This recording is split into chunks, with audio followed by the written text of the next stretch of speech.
आ गए आप। हमें आपसे बिल्कुल बात नहीं करनी। आज हमारी एंगेजमेंट है और आपका कुछ अता पता नहीं। आपको पता है हम आपसे नाराज हैं।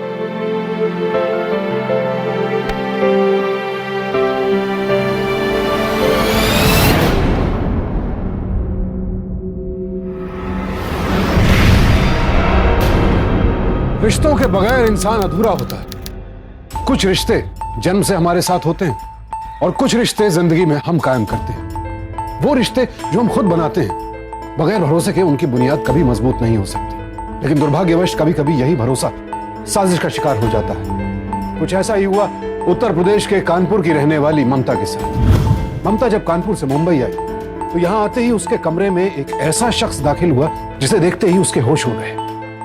आखिर कौन था यह शख्स जिसे देखकर ममता हैरान परेशान हो गई, और उस कमरे में वो किसका इंतजार कर रही थी?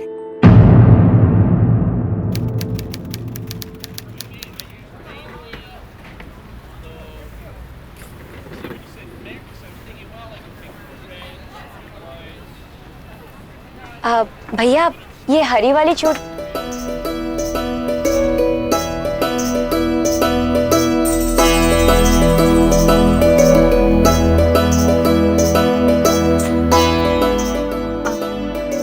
जी सॉरी। जी वो ये चूड़ियाँ पहले आपने ली और मैं, देखिए आई एम सॉरी। भैया आपके पास ऐसी और भी चूड़ियाँ हैं? नहीं, यही लास्ट पीस था। जी आप ये रख लीजिए। नहीं, ये चूड़ियाँ आपने पहले ली है, ये आपकी। दरअसल मेरी माँ को ये चूड़ियाँ पसंद नहीं आई। आप ये रख लीजिए, मैं दूसरी देख लेता हूँ। देखिए हम कह रहे हैं ना, ये चूड़ियाँ आपकी है और आप ही रखिए।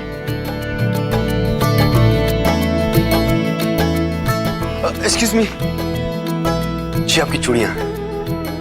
देखिए हमने कहा ना आपसे, ये चूड़ियाँ आप रख लीजिए, हमें नहीं चाहिए।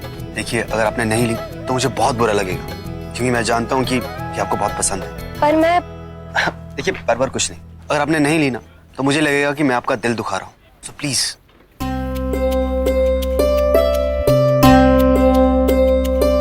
Thank you. एक मिनट, इन चूड़ियों का ये कितना हुआ? आपकी स्मेल से बहुत कम। बाय द वे मेरा नाम विशाल है और मैं यहाँ कुछ ही दिन पहले आया हूँ किसी काम से। ये जगह बहुत अच्छी है और यहाँ के लोग भी।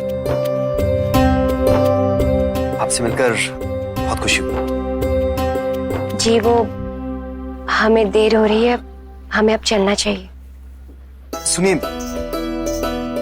आपने अपना नाम नहीं बताया। हमारा नाम ममता है।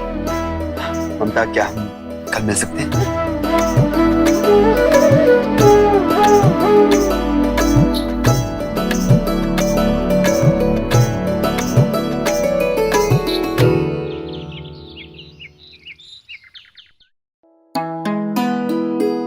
बाबा चाय। कहीं जा रही हो? अब वो हाँ बाबा, वो हमारी एक सहेली है, हम बस उसी से मिलने जा रहे हैं। ठीक है बेटा। हाँ लेकिन जल्दी घर आ जाना। जाओ।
विशाल जी, क्या बात है? ममता, हमारी जिंदगी यूं ही गुजरती रहती है। हम कुछ कहना चाहते हैं लेकिन कह नहीं पाते। लेकिन मैं अपने साथ ऐसा नहीं होने दूंगा। आई लव यू ममता। क्या तुम मेरी लाइफ का पार्ट बनोगी? क्या मुझसे शादी करोगी?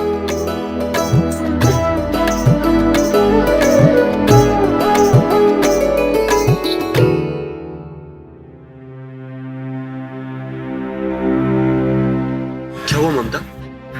मैंने कुछ गलत कहा? नहीं विशाल जी, ऐसी बात नहीं है। देखिए, हम भी आपसे बहुत प्यार करते हैं। हम आपसे शादी भी करना चाहते हैं, लेकिन क्या ममता?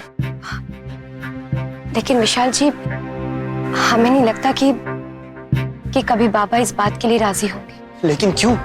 तुम्हें मालूम है हम तुम्हारे बगैर नहीं रह सकते।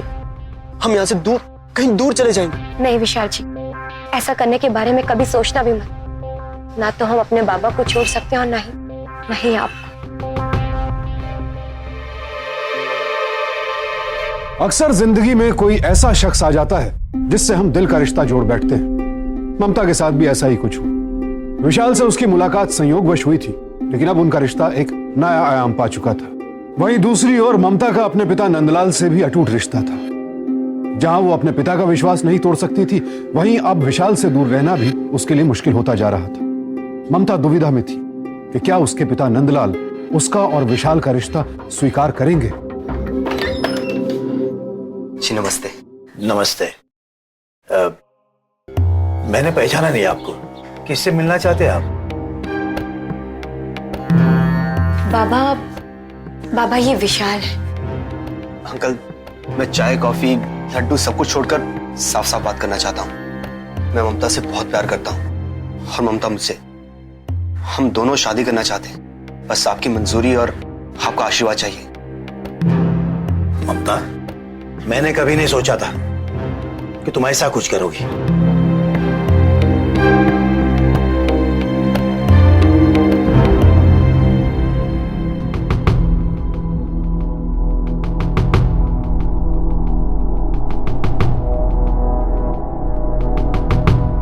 अंकल, हमें गलत मत समझिए। ममता कभी भी आपके खिलाफ नहीं जाएगी, लेकिन आपकी खुशी में ही उसकी खुशी है। मैं ममता से बहुत प्यार करता हूँ और उसे बहुत खुश रखूंगा। लेकिन अगर आपको लगता है कि मैं ममता के लायक नहीं हूं, तो जैसा आप चाहें। पर विशाल, नहीं ममता, हमारा तुम्हारा रिश्ता तो कुछ दिनों का है, इनके रिश्ते से बढ़कर नहीं। देखो बेटा, ममता की खुशी हमारे लिए सबसे बढ़कर है और हमें लगता है कि उसने सही फैसला लिया है। वरना आजकल के जमाने में तुम्हारे जैसे संस्कारी लड़के कहाँ मिलते हैं। पर बेटा, तुम्हारे घर वाले बात करते तो अच्छा होता। उनसे खुलकर बातें की जा सकती थी। अगर उन्हें कुछ लेना देना होगा तो। नहीं अंकल, आप उसकी चिंता बिल्कुल मत कीजिए। आपने अपनी बेटी मुझे दे दी, सब कुछ दे दी। और वैसे भी माँ का ऑपरेशन हुआ है तो उनका आना पॉसिबल नहीं। पर हम सब मुंबई चल सकते हैं। और बेटा, उन्हें ममता के बारे में पता तो है ना? जी, सब पता है और ममता उन्हें बहुत पसंद है। मैं उनसे आपकी फोन में बात करवाता हूँ।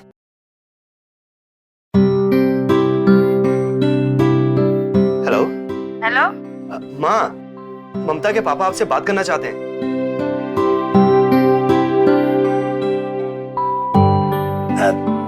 जी नमस्ते बहन जी। हेलो जी, नमस्ते। सब तैयारियां हो गई हैं यहाँ। जी? अरे मेरा मतलब है कि आपकी लड़की इतनी पसंद आ गई है हमें कि हमने सारी तैयारियां कर ली है। बस आप लोग आ जाइए। जी बिल्कुल, बस कोई अच्छा सा मुहूर्त मिल जाए। अरे मुहूर्त भी देख लिया है, अगले सोमवार को अच्छा लगन है। कई साल में एक बार ही आता है। अरे वाह, आपने हमारी चिंताएं दूर कर दी। बस जल्दी आपसे मुलाकात कर लेते हैं।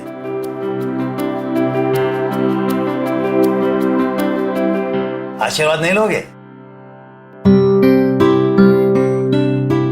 खुश रहो।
अंकल मैं टिकट कैंसिल करवा देता हूँ। टिकट कैंसिल मत करो नहीं बाबा, हम आपको ऐसे छोड़ के कहीं नहीं जाएंगे। बेटा। हम नहीं जा सकते तो क्या हुआ, तुम दोनों तो जा सकते हो। नहीं बाबा, आपको ऐसी हालत में छोड़ के हम कहीं नहीं जाने वाले। हाँ अंकल, ममता सही कह रही है, और मुहूर्त तो फिर कभी निकल जाएगा। जिद मत करो, तुम दोनों जाओ। वैसे भी 5-10 दिन में मैं ठीक हो जाऊंगा, फिर आऊंगा ना। तुम्हारे चाचा है ना मेरे पास। ठीक है अंकल, जैसा आप सही समझे। नंदलाल की ओर से ममता और विशाल के रिश्ते को स्वीकृति मिलते ही ममता की जिंदगी मानो खुशियों से भर गई। उसके लिए सबसे बड़ी राहत की बात यह थी कि नंदलाल की उसके प्रति चिंता अब खत्म हो गई थी, और नंदलाल को भी विशाल उतना ही पसंद था जितना कि ममता को। जाहिर है ऐसे में नंदलाल ने पूरे भरोसे के साथ अपनी बेटी को विशाल के साथ मुंबई भेजा। लेकिन क्या नंदलाल का यूं आंख मूंद कर विशाल पर भरोसा करना सही था?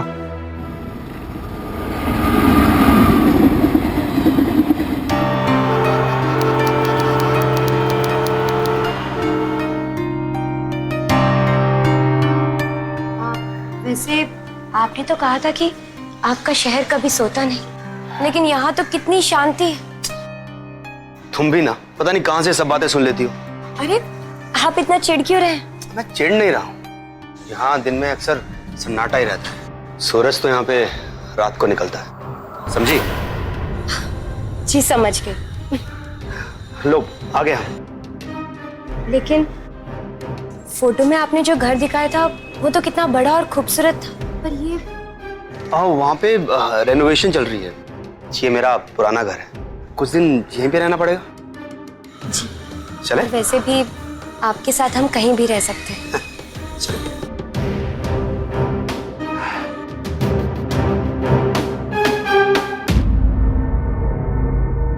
आओ आओ,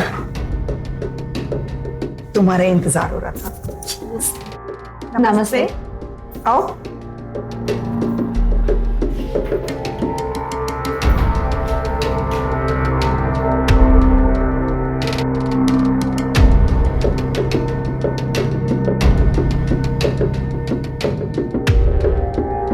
और सफर में कोई परेशानी तो नहीं हुई? नहीं आंटी जी, बिल्कुल नहीं। यहाँ सब मुझे अम्मा कह के बुलाते हैं। अब तुम भी इस परिवार का हिस्सा हो तो तुम भी आदत डाल लो। हाँ जी अम्मा जी। क्या ये सारा इंटरव्यू यहाँ भी लेगी? हमें थोड़ा आराम भी करने देगी। हाँ हाँ, एक मिनट।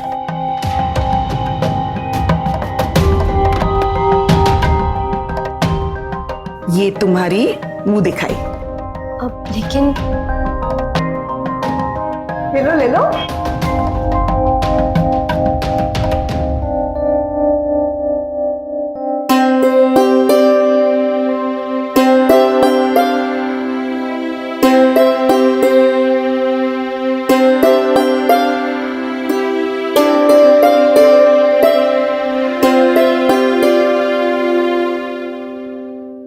नमस्ते बाबा।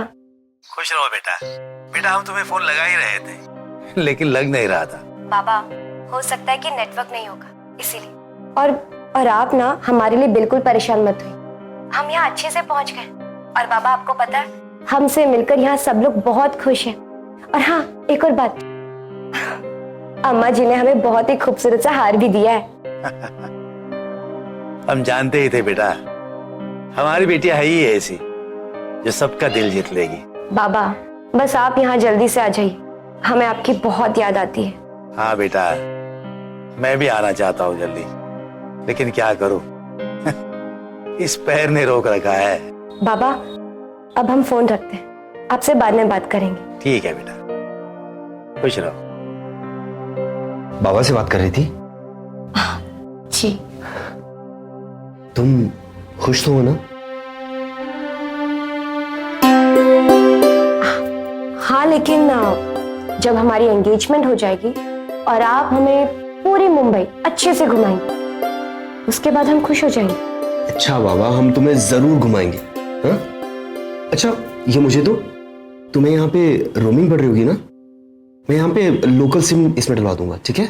हाँ हम आपको बोलने ही वाले थे। चलो चलो जल्दी से रूम खाली करो, मुझे ये पूरा रूम अच्छे से चमकाना है। चलें? चलो।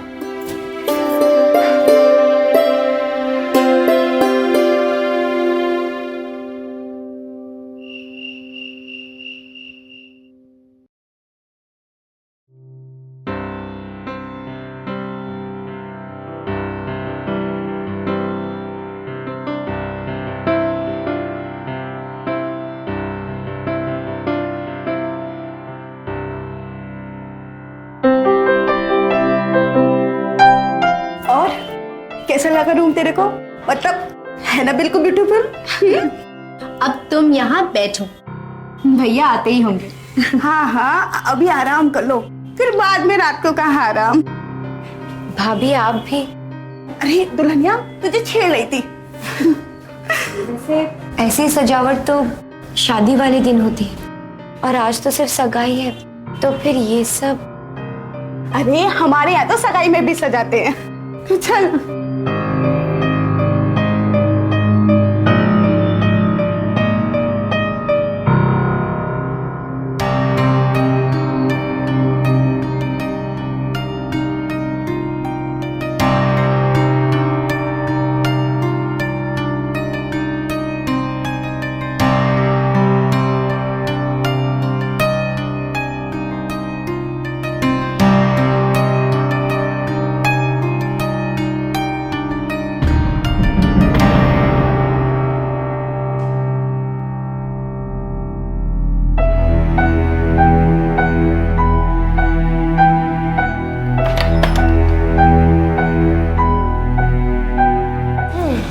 आ गए आप।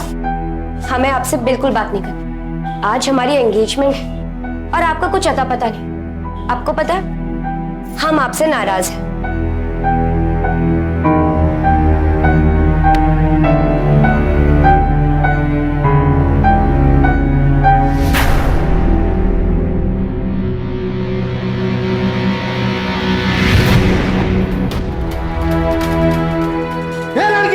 विशाल, विशाल, विशाल, विशाल। किसी भी इंसान पर भरोसा करना बेहद मुश्किल होता है, लेकिन उससे भी ज्यादा मुश्किल तब होती है जिस परिवार को वो अपना परिवार समझ रही थी, दरअसल वो लोग जिस्म फरोशी का धंधा चलाते थे। आशा, जिसे विशाल अपनी मां बता रहा था, वो असल में बाड़ी की इंदिराबाई थी। ममता का प्यार उसे ऐसी दलदल में फंसा देगा, ये तो उसने सपने में भी नहीं सोचा था। लेकिन अब सवाल था कि क्या ममता इस दलदल से निकल पाएगी, और क्या बीतेगी नंदलाल पर जब उन्हें इस सच्चाई का पता चलेगा।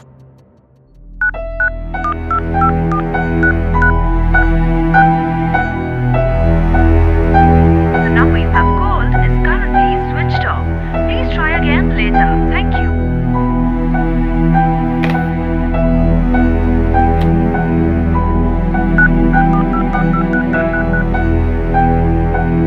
The number you have called is currently switched off. Please try again later. Thank you.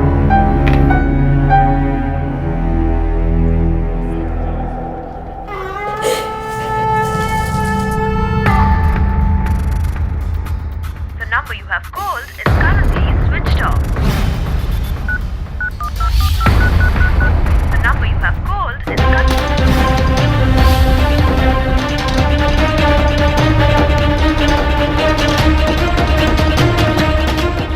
ओह, ये ममता का फोन क्यों नहीं लग रहा? हमें आशा जी का फोन नंबर लेना चाहिए था।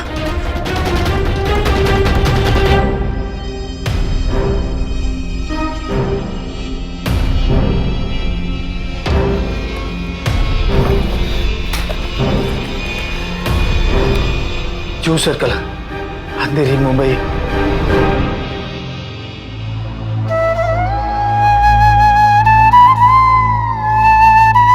ओए, चल भर ले पेट।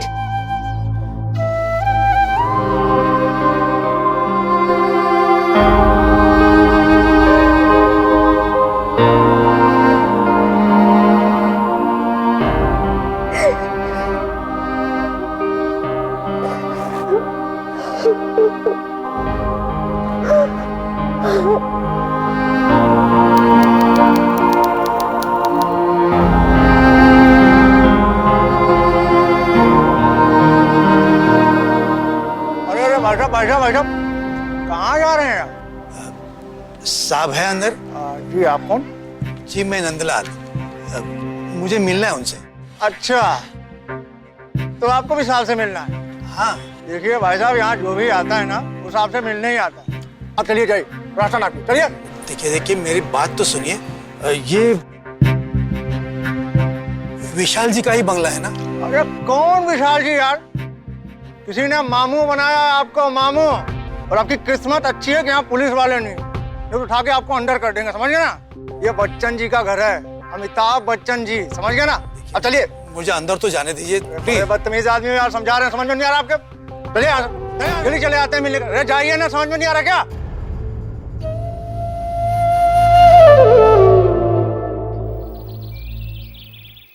एक विशाल नाम का लड़का हमारे गांव में आया, उसने मेरे बेटी को अपने प्यार में फंसाया। मैं भी उसकी बातों में आ गया सर। मैंने उनकी शादी के लिए हाँ कर दी।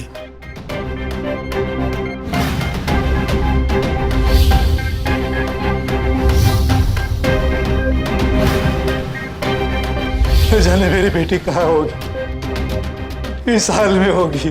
देखिए, अभी आपको परेशान होने का कोई जरूरत नहीं। अच्छा, वो विशाल और आपका बेटी ममता, उन दोनों का कोई फोटो है आपके पास? सर वो विशाल की कोई तस्वीर मेरे पास नहीं है, लेकिन मेरी बेटी ममता की फोटो मेरे पास है। ये साहब, ये कोई बड़ा झोल तो नहीं? कहीं इनकी बेटी चकला चौली में तो नहीं? टेंशन नहीं। चलो तुम्हें पटेल, जीप काट। आइए मेरे साथ आइए।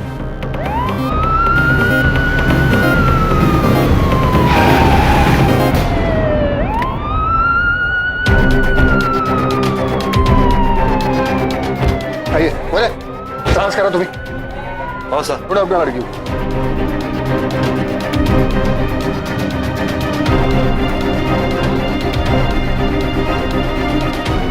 सुनिए, आपने इस लड़की को देखा? ये मेरी बेटी है ममता। ममता,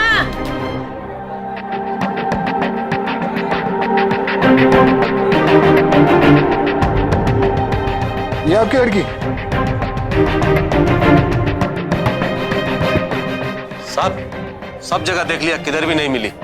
अब तो सिर्फ इंदिराबाई का अड्डा बचा हुआ है। इंदिराबाई का अड्डा? जी साहब। चला।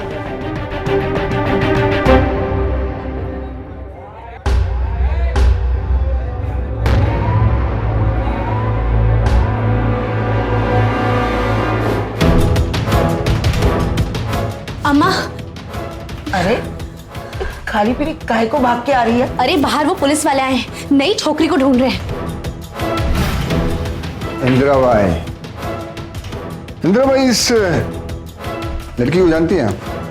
नहीं साहब, साहब काहे को यहाँ लेफ्ट राइट कर रहा है? अरे हमने इस लड़की को नहीं देखा। इनका कहना है कि इनका बेटी तुम्हारे अड्डे पे शायद इधर उधर कहीं।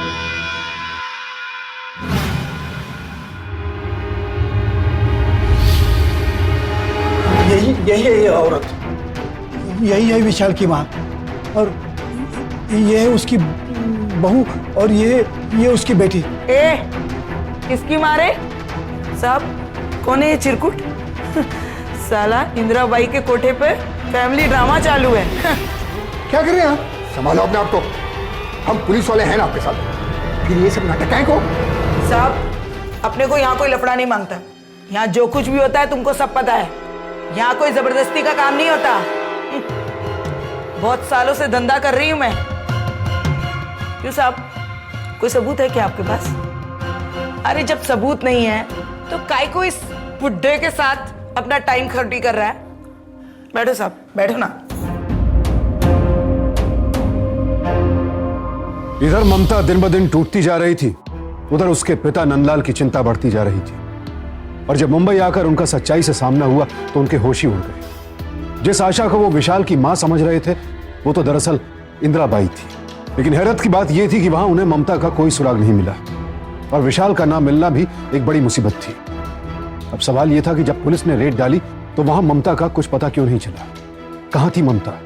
साहब, साहब मैं अच्छी तरह जानता हूं कि मेरी बेटी ममता उसी औरत के पास है। मेरे को सब मालूम है, पर आपको भी तो उन लोग को पहचानने में कोई मिस्टेक हो सकता है, हैं? आपके पास कोई सबूत है कि आपका बेटी ममता उधर ही है? सर कैसी बात करते हैं? मैं पूरे यकीन के साथ कहता हूं कि वो जो इंदिराबाई है ना, वही आशा है, विशाल की माँ। आपके कहने पर मैं उधर गया ना, और उधर मिला कि आपका छोकरी नहीं ना। इस तरह आपके सिर्फ कहने से मैं कुछ नहीं कर सकता। पहले आप वो इंदिराबाई के खिलाफ कोई सबूत लाओ, फिर आगे की कार्रवाई में करेगा। सर मेरे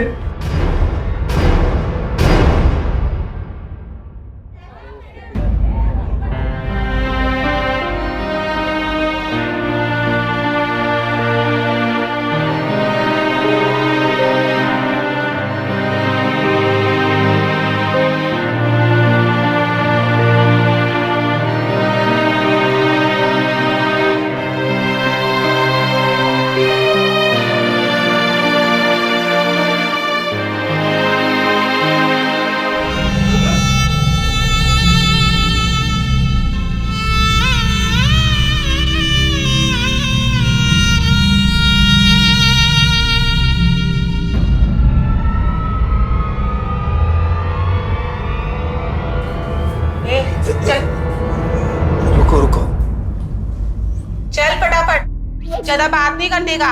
ऐसे काय को करती है, इज्जत काय को बेचती है। मैं तेरी सुनेगी नहीं, जो काम आया कर, बैठ और निकल यहाँ से साला। रुको मेरी बात सुनो, ये सब रहने दो। मैं तो यहाँ, एक मिनट, तुम यहाँ बैठो मेरे पास। देखो मेरी बात ध्यान से सुनो। तुम मेरी बेटी जैसी हो, लेकिन मेरी बेटी ममता का कोई पता नहीं। एक विशाल नाम का लड़का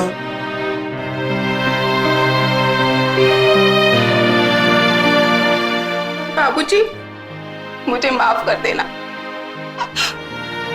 मैंने आपको गलत समझा। क्या है ना, यहाँ तो सब आते हैं और बातें बना के चले जाते हैं, सब टाइम पास करते हैं। तेरी बेटी तो बहुत किस्मत वाली है जो उसको तेरे जैसा बाप मिला। मतलब? बाबूजी, तेरे को किस्मत ने बिल्कुल बरोबर जगह पे भेजा है। मैं कुछ समझा नहीं। वो तेरा विशाल है ना, वो साला हलकट, वो मेरे को यहाँ पे लाके बेचा।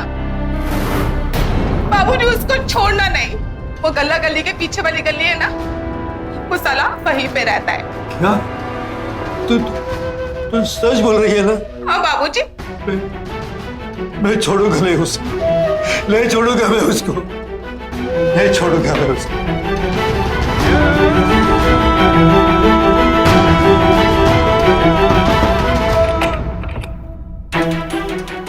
विशाल का है जी? सुना नहीं तुमने? मैंने क्या कहा? विशाल को बुलाओ। अंकल आप गलत घर में आ गए, यहाँ कोई विशाल नहीं रहता है। नहीं रहता मतलब? देखो मुझसे झूठ मत बोलो, विशाल को बुलाओ नहीं तो मैं। अंकल मैं आपसे फिर कह रहा हूँ, यहाँ कोई विशाल नहीं रहता है।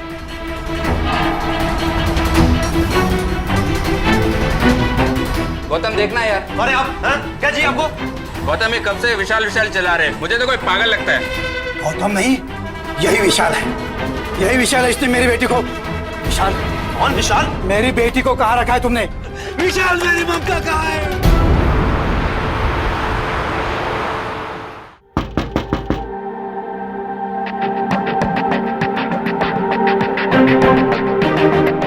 कौन?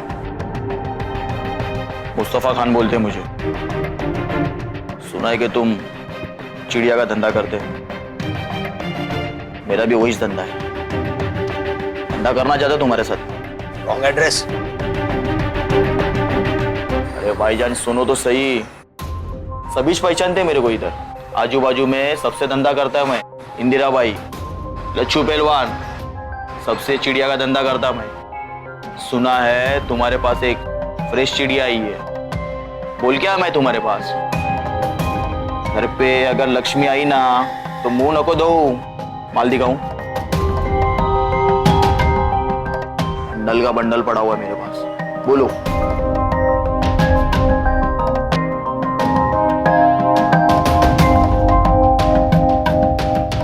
अंदर आओ।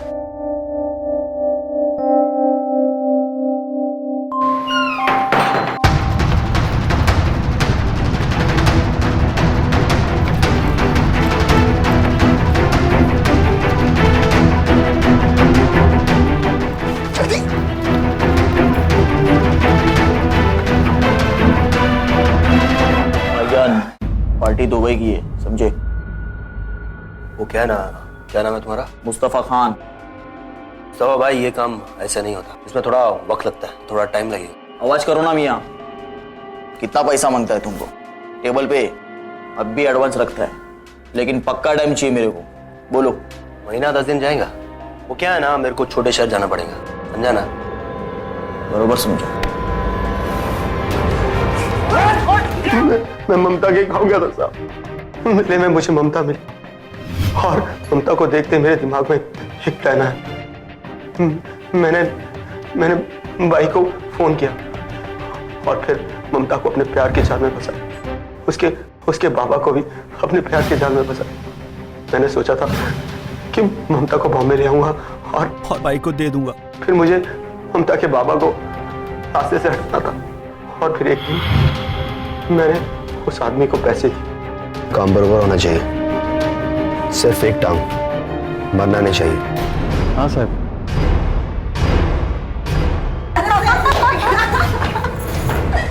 इंदिरा भाई, अभी तेरा गेम खलास। हाँ, क्यों साहब, रोकड़ा नहीं पहुंचा क्या? पहुंचा ना, अभी सिर्फ तेरे को पहुंचाने का बाकी। अभी बता कि इनकी लड़की ममता को किधर छुपा के रखा है? इनकी लड़की? हाँ। यहाँ कोई लड़की वड़की नहीं है। नहीं है ना? तावड़े मोरे तलाशी लो। अरे तलाशी लो, लोकर। अरे एक एक चीज की तलाशी लो। कुछ नहीं साहब।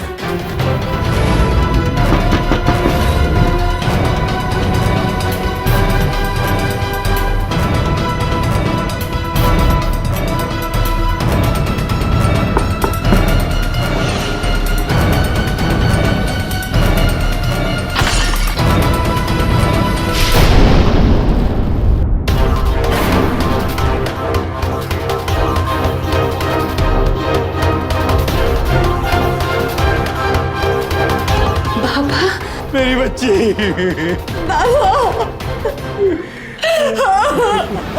आखिरकार नंदलाल के मजबूत इरादों और उनके विश्वास ने उन्हें अपनी बेटी ममता तक पहुंचा ही दिया। ममता के साथ साथ उन्होंने कई और मासूम जिंदगियों को उस नर्क से आजाद करवाया।